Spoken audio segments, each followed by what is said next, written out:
by making films and he really had a lot of energy and I guess there's the other. Stevie Wonder. Not the one that was here tonight, but Michael J. Fox almost died on a movie set and nobody talks about it. During Back to the Future the 3, a hanging scene went horribly wrong when the rope cut off blood flow to his brain. He dangled unconscious for several seconds before the director realized what happened. But this brush with death was nothing compared to the secret battle he was already fighting. By then he was working 18-hour days while hiding a devastating diagnosis from everyone. The pressure nearly killed him in more ways than one. The truth about those years would change everything. Michael Andrew Fox was born on June 9, 1961 in Edmonton, Alberta.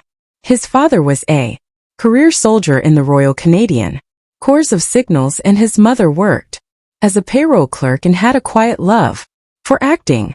His childhood carried both the strict order of military life and the spark of creativity from his mother. Growing up as an army brat meant constant movement. Because of his father's 25-year career, the family packed up and moved again and again, living in places like North Bay and Chilliwack. By the time Michael was a preteen, he had already lived in 5 different cities. Always being the new kid taught him how to adapt quickly, read situations fast, and use humor to make friends. It wasn't an easy life, but it shaped the quick wit he later became known for. When his father retired in 1971, the family finally settled in Burnaby, British Columbia. For the first time, Michael had a stable home, just as he was stepping into the years that would define him. Like many Canadian boys, Michael first dreamed of playing professional ice hockey. He poured all of his energy into the sport, inspired by stars like Bobby Orr. He was fast and determined, giving everything to the game. But as his teammates grew taller and stronger, Michael stayed small. He eventually stopped growing at just 5 feet 4 inches in, a height that made competing at a professional level nearly impossible. It was a crushing blow, forcing him to let go of his NHL dream and look for a new path where size didn't matter. That path appeared in a surprising place. He had been teaching himself guitar and playing in garage bands, but in high school he discovered drama class. In 1976, at the age of 15, a teacher noticed his natural comedic timing and encouraged him to audition for a new sitcom on the Canadian Broadcasting Corporation. The show Leo and Me needed a small actor to play a 10-year-old boy. The very thing that ended his hockey dream, his size, suddenly became an advantage. He landed the role and with it his first professional paycheck. At just 15 years old, Michael walked into that audition, not knowing it would change his life.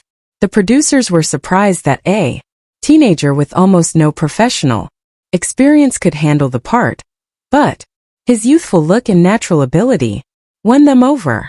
Leo and Me aired for 2 seasons and Michael played Jamie, the younger brother in the family. It was modest work, but for a teenager in the late 1970s, it meant independence and the beginning of a real career. The success of Leo and Me quickly opened doors. Between 1978 and 1979, Michael became one of Canada's most recognizable young actors. He appeared in television movies such as Letters from Frank, where he played a troubled teenager coping with his father's alcoholism. Casting directors began requesting him by name, something rare for someone so young. He earned about $1,500 per episode, which in 1979 would equal around $6,000 today. By age 17, he was being featured in Canadian magazines as a rising star, a level of recognition that usually took years to achieve. In 1979, he took a role that changed the way he saw acting. He joined the stage production of The Shadowbox at the Phoenix Theatre in Vancouver, playing Mark, a young man, dying of cancer. The Pulitzer Prize-winning play dealt with heavy themes of mortality, and Michael, only 18 at the time, was the youngest in the cast by nearly a decade.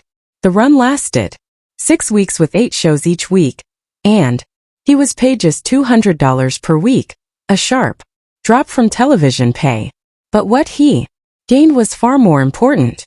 The critics praised him for his vulnerability and emotional depth, qualities they didn't expect from someone his age. It was during this play that Michael realized acting could be more than just a job. He discovered it could be an art, something that demanded every ounce of honesty and courage. That same year, at just 18, Michael made the boldest choice of his young life. Despite having offers in Canada, including a starring role in a new show that would have paid $2,000 per episode, for 22 episodes, he decided to leave it all behind and head to Los Angeles. He had only $500 in savings, no connections in the industry, and parents who worried that he was throwing away a stable career. His agent warned him that Hollywood didn't usually welcome unknowns, especially not someone his height. But Michael was determined. He found a tiny studio apartment in West Hollywood for $200 a month and lived on bologna sandwiches and generic cereal. He dreamed of stardom, but the city gave him a harsh welcome. At first he managed to get a few auditions, but by 1980 the phone had stopped ringing. His bills piled up until he owed $10,000 on credit cards. Agents stopped calling and his landlord threatened eviction. At one point he survived an entire week on just $150, buying nothing more than day-old bread. In 1981, things got so bad that he sold his sectional couch piece by piece just to pay the rent. The first section brought him $50. Then he sold another. During